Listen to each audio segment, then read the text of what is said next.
আলাইকুম গাইস, আজকে এমন একটা জিনিস দেখাবো, মানে দেখলে আপনারা অবাক হবেন যে আসলে মানে একটা মানুষ কতটা দরিদ্র হইলে এবং কতটা অসহায় হইলে যে আসলে এই যে দেখুন রাস্তার যে ঘাস আছে, এই ঘাস কিন্তু আসলে গরু খাবে না, বর্গিও খাবে না, তবে এই ঘাস কাটতেছে শুধু খেরের অভাবে গরুকে খাওয়ানোর জন্য। তো আপনারা সরাসরি দেখবেন, আসেন।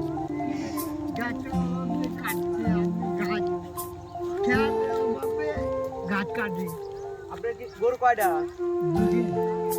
এই ঘাস কাটতেছেন কে? বাইক খেন নাই?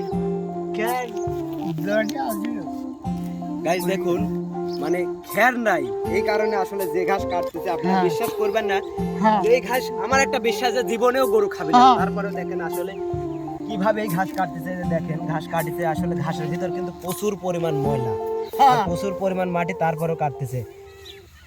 এই ঘাস কি গরু কোন সময় কাটি খাওয়াইছেন? না, আজকেই প্রথম। এই ঘাস খাবে নাকি গরু?